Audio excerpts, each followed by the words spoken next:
This is Matthew Boyer and BigBrotherNetwork.com here with Big Brother Houseguest Derrick.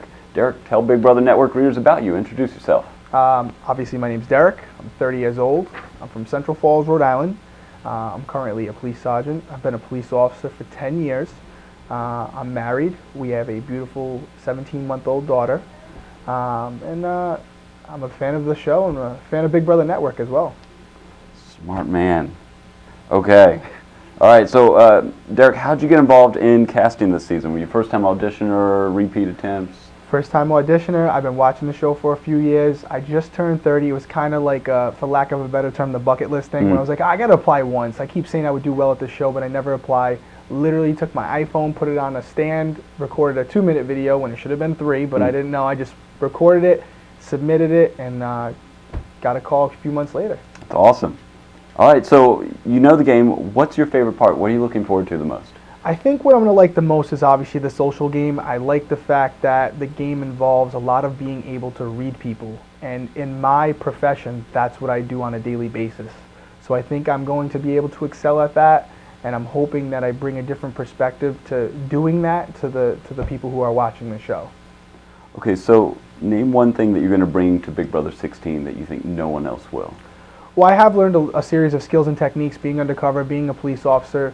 As far as the questions I ask, how I conduct myself, how I operate on a daily basis with different people, how I make a cognitive effort to find common interests with as many people in the house as possible, so that maybe an alliance can develop from that. All right, so talk about alliances. When it comes to forming them, what's going to drive your selection there? What are you looking for? Big alliance, small alliance? What are you thinking? Ultimately, my goal is one person that I can trust in. You can't win the game by yourself. If I can find one person that I feel as confident as possible that they're telling me the truth, that there's someone I can confide in, and just bounce off information that I'm receiving with the information they're receiving to kind of decipher what's true and what's not. That's all you really need is one person. Maybe we bring in somebody else, but it's going to be dependent on the game itself. Okay. All right, so put your strategy into one of these categories, and if none of them fit, that's fine. Just tell me what you're thinking. So are you going to be a competition dominator, win everything to secure your safety? Will you be a manipulator, sort of the power behind the power? Maybe a floater going to the power, or maybe a coaster trying to stay under the radar?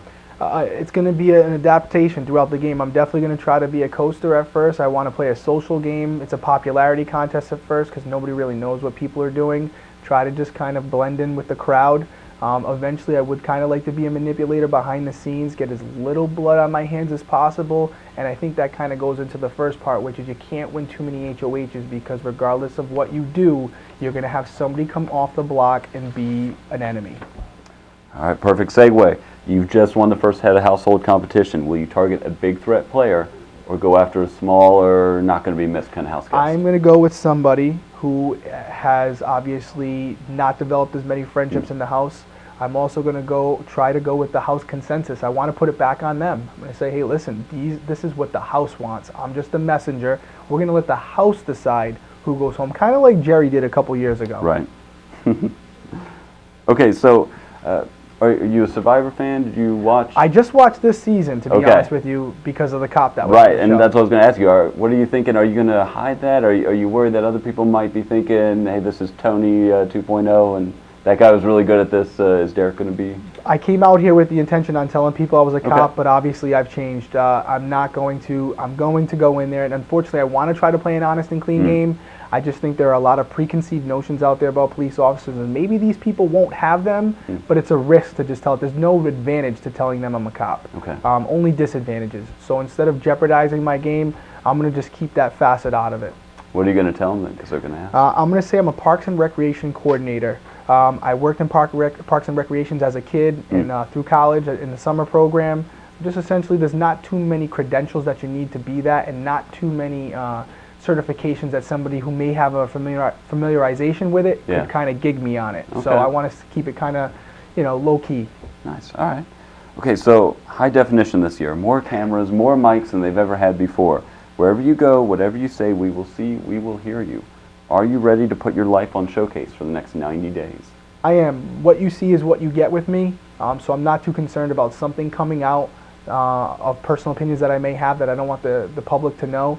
The people that have those, biases towards certain races or religions, those are the people that should be worried. I grew up in a diverse neighborhood. I get along with all types of people, and I'm looking forward to meeting an eclectic group of people. So no, I am not concerned about it. Great. All right, and Derrick, finally, tell our readers why you are the house guest they'll want to cheer for this season. I think if you want to cheer for somebody who's going to try his absolute best to play a game with honesty and integrity to the extent that he can, because it's impossible to do it to the whole thing. Somebody who's a family man, somebody who has kids, and is essentially looking to better their family. I'm by no means living out of a cardboard box, but I'm here because I'm a fan of the game. I want to see what my skills are really like in the house, because all big fans want to see that. And in the end, if I'm able to provide a little better for my family, then it's a bonus. But I can promise you that I'm going to go in there and try to be as forthright with as many people as I can. All right. Well, thank you, Derrick, and good luck. We'll be watching. Thank you very much. Thank you. Appreciate it.